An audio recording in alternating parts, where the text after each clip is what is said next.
here on our homestead, and I left y'all hanging in one of my videos. I was supposed to come back and show you our growing season and some of our harvesting season, and I didn't mean to leave y'all hanging, and I apologize. So I'm going to do that today.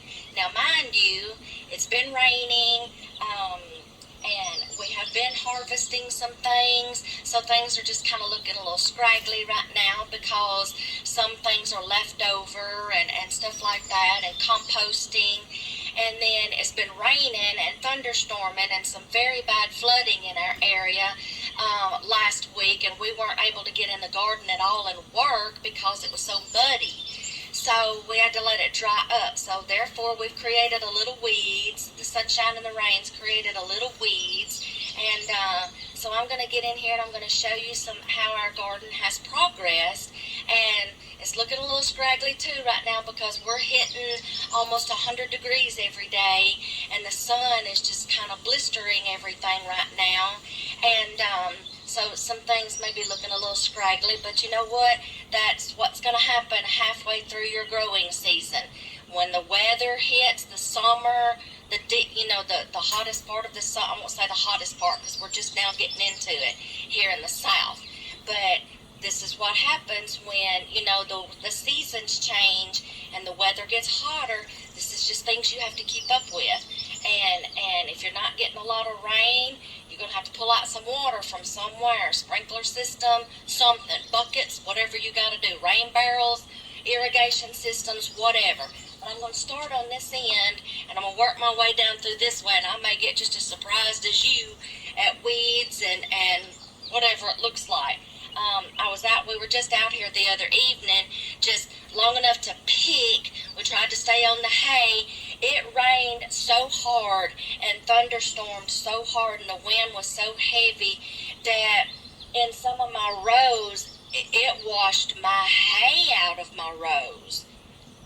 Are you kidding me? So some rows now look bare. They don't have any hay in them for mulch to keep the weeds out. Sorry, y'all. Some of that corn tassels flew in my eyes. The wind's blowing out here, and I got a tassel in my eye. Or some of that, whatever's blowing off of the corn. Oh, give me just a second. 3, 2, 1. Okay, there we go. Maybe. It's just like right here. I'll just show you down. I'm sorry, I'm on me again. Let me get you that. Okay, here we go. See down this whole row right here? We have a runoff right here, and it's created a ditch down my row of corn. It has washed my hay out of my row, and it even knocked down a few corn stalks, but it's okay. The sun's come back out, and they are. Let me pause just a second. This is my sweetheart calling, so give me just a second. Okay, I'm back. I'm sorry. He's at Lowe's picking me up something, bless his heart, for a project I've had going for a while this summer. So I needed to answer that so I could answer his question of what I needed.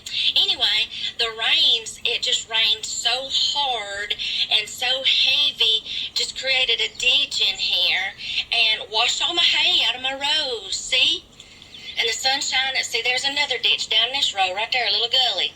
So I will get in here. I'm not going to worry about spreading any more hay this summer because it won't be long. We're going to be harvesting our corn, and it's kind of hard to get in here and spread hay with the corn stalks up as tall as they are. So I think I'm just going to continue to just till through these rows and keep the weeds under control with the tiller. But some of the corn stalks, it rained so heavy and thunderstormed so hard, knocked some corn stalks over, but not a bunch. But when the sun comes out, they just kind of grow back and reach back up towards the sun. See them curling back up towards the sun? That's just what they do. So I'm going to start on this end. Here's our beautiful sunflowers that we got planted.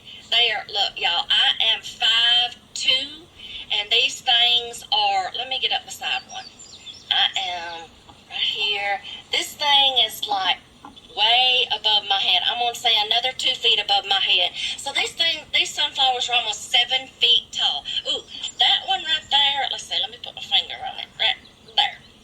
That one right there is the tallest one in this garden. Nope. That one, the sun is right in my face, y'all. Let me see, that one right there is the tallest one in the garden. I'm going to say that sucker is almost 8 feet tall, y'all. I'm not kidding. Ooh, so we're going to have some good seeds for the birds. We've got good pollination because it's attracting the bees right next to my corn, which I need pollinators for my corn. This is the last 3 rows that we planted of the season. They're beginning to catch up with the rest of them. Okay, we staggered our corn. If you'll remember, we staggered the corn so that way we wouldn't have 7 rows. I'll say 4. No, 1, 2, 3, 4, 5, 6, 7. We wouldn't have 7 rows of corn coming in all at one time that we couldn't harvest all in one day and put up. So we stagger our corn for that reason. So talking hand here, so that way we can process a couple of rows one day. 2 weeks later, process 2 more rows, and then we just had an uneven 3rd row here. So, you know, we staggered our corn for that reason. Oh, do y'all like my fingernail polish for the 4? Red, white, blue, silver, gold. I did that for July the 4th. Okay, never mind. Anyway, all right, this is 2 rows that we did 2 weeks before these 2 rows. But now, see, some of these are beginning to catch up with the rest of these. So, we'll see how this goes, how well we harvest. But these are pretty good. I already see bees flying around on them. That's good, good pollination. We're also battling June bugs this summer, y'all. If y'all are battling June bugs, you really need to see the lifespan and growing season of a June bug if you're having problems. We did a lot of research because one year we were just spraying for bugs. Let me show you this corn right here. You see, oh, excuse me. You see some of our corn right in here that's already silken? We've been checking it. See the brown silks? When these completely turn brown and, you know, start looking, you know, like they're dead, you check your ears. You can pull back just a little bit and check your ears. We can tell right now that these aren't exactly ready because some of the kernels have not filled in right at the tip. And you can tell, just if you're not sure on corn, it goes, as soon as these turn brown, they start dying out or turning, you know, almost blackish, it's time to harvest. But also, pull back just a tad, check the tips. Let's see if I can do this one-handed. Yeah, see right there, they're still really teeny tiny. They haven't filled out yet. They're not ready yet, see? So though I'm going to close that back up, it's not all the way ready yet. So I'm going to say in about 2 more weeks, our corn is going to be ready to harvest. So yeah, we're looking good right now. I don't like that stink bug back there on that one. I'm going to have to spray for bugs. Y'all, I do spray for bugs. I'm sorry. We battle bugs out here. I don't like them climbing on my stuff. So, yes, I treat and I spray for bugs. All right? So, there's our corn right there. See that pretty big one right there? It won't be long. We're going to be harvesting corn. Now, this is the first 2 rows that we planted. See how tall they are up to the sky? So it's not going to be long. We're going to be harvesting. Now I'm getting in here today, and I'm going to be cleaning up and looking and inspecting and weeding some. My tomato plants, y'all, we'll get to those in a minute. Sweet potatoes, I got to get in here and keep the vines from crossing. You see them crossing all over through there? I don't want that. I want my walkway. So I've got to get in here. Sweet potato vines, they spread, y'all. Cucumber vines, watermelon vines, cantaloupe vines. You got to keep those under control, and you've got to, keep them within their own row. Pea vines, black-eyed pea, what's the other one? We used to get them all the time.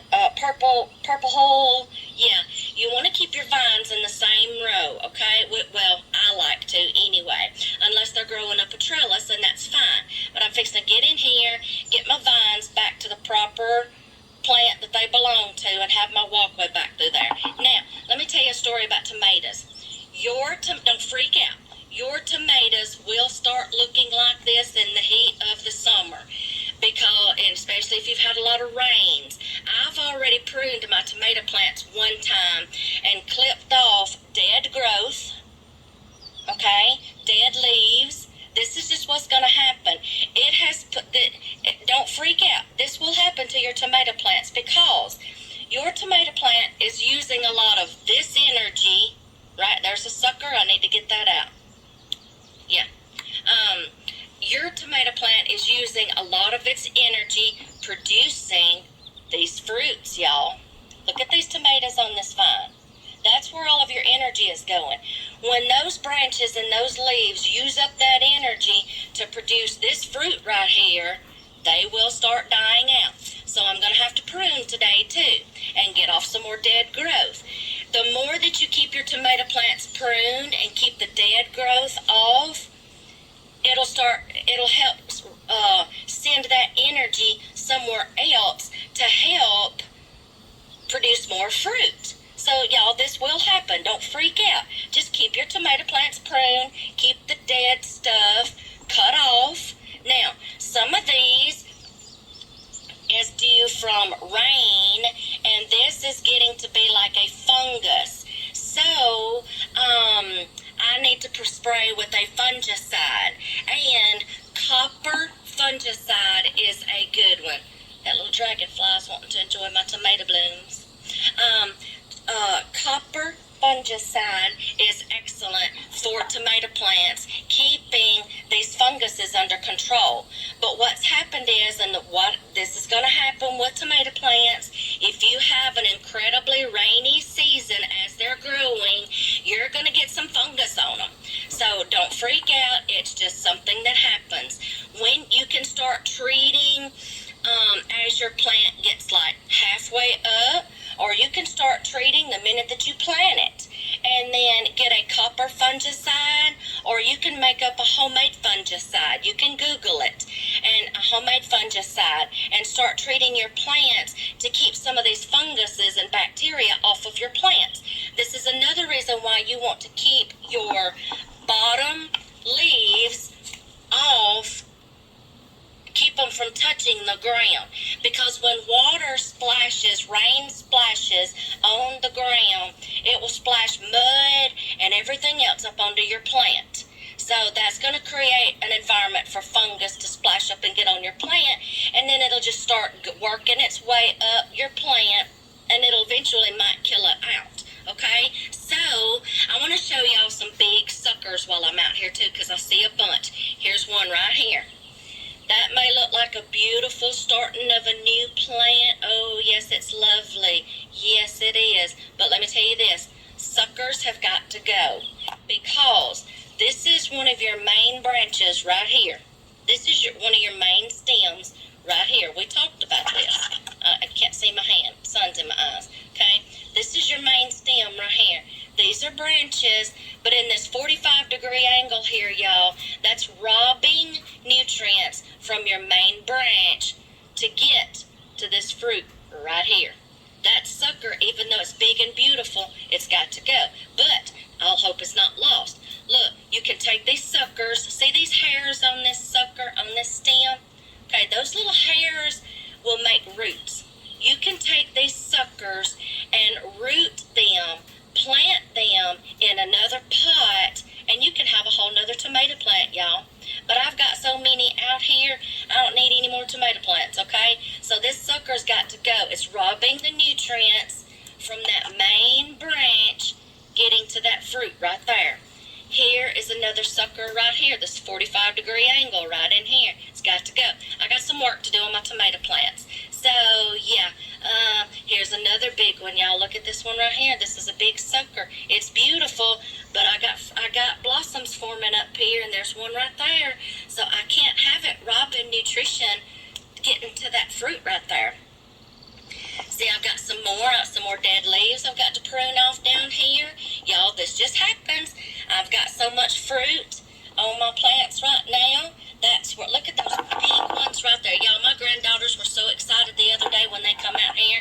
They saw their hard work and their labor and what it's producing, and they were so excited. See, this plant's got a lot of fruit on it, and it's put all of its energy into growing these fruits. This is what I get left with. So you cut these off and you keep your tomato plants pruned.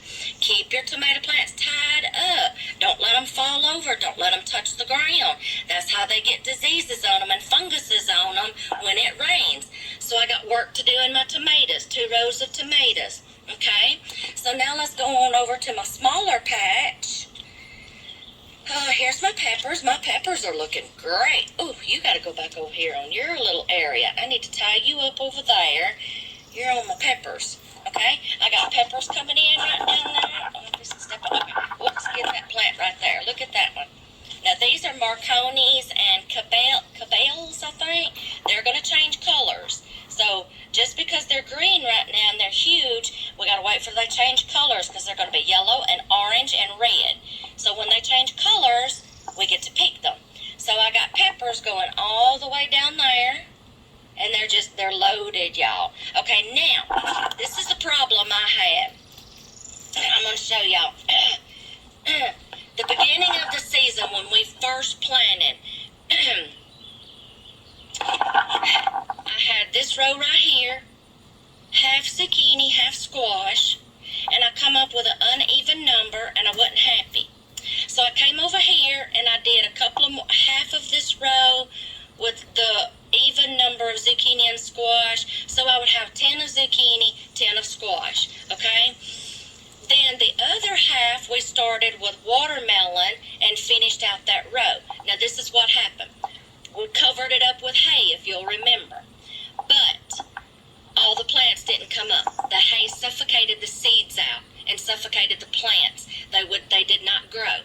So I pulled the hay back and I inspected. I found some plants that were thriving. I pulled the hay back and then they just went ahead and come on up, and this is what I got right here. However, this little row right here was not doing good at all. I think I may have had 3 plants on this whole row that was growing. So I thought all hope was lost. I thought we lost the watermelon seeds and lost our watermelons. Not quite. Let me see if I can get down through this row. These things are going to scratch me. Squash and zucchini leaves. See, y'all, look. Some of the rain has washed... Oh, hi, Shadow. Some of the rain has washed my hay out through my rows here. Look down my tomato row. Let me see if I can... I'll take you back. This is how heavy it rained, y'all. Look, just washed my hay. Look, I got... Look way down there.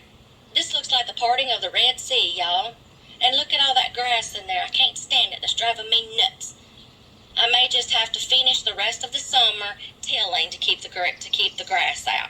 I'm not going to bother with pouring more hay down in through here for it to come a gully washer again and wash it down my hill again. So see, it looks like the parting of the Red Sea right down there.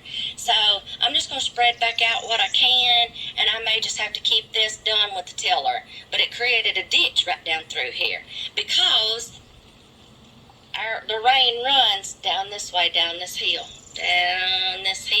and it just makes a little gully right down in through here. But that's okay. That's fine. All right, now, let me go back over here and show you this one little lonely watermelon. My daughter-in-law planted the watermelon, and we thought they were all gone, and she was so upset till I showed her one day her one lonely watermelon vine. And y'all, she is so excited. She's never grown a garden before. She was never taught how to do all this stuff. She is incredibly excited, y'all. She's excited over the zucchini and squash. She never did this growing up. She's never been taught how to grow a garden. And I want to teach my granddaughters, and they are so excited of all their plants. Well, it's already getting yellow blossoms on it, which means that's going to produce fruit. There's going to be another watermelon. There's going to be a watermelon. There's going to be a watermelon.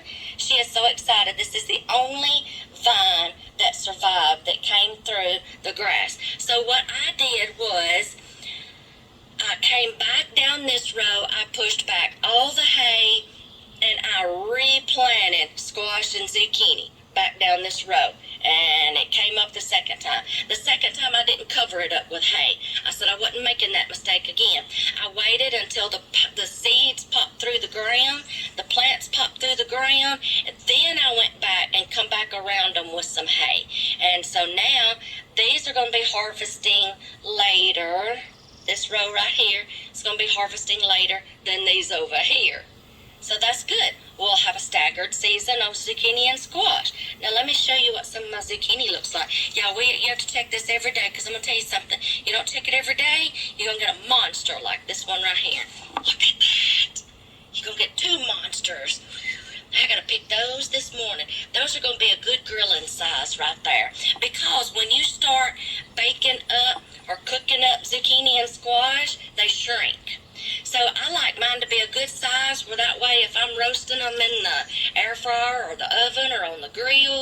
They're going to shrink up a little bit, but you're still going to have a nice, good little bite size. And then, you know, you can fry them up too. All right. Now, this area right here was our broccoli, cauliflower, and cabbage. Two kinds of cabbages. We have harvested most of them, and we have harvested most of the cabbage. And I've been making sauerkraut, coleslaw. I've been making everything, y'all, enjoying that good old stuff.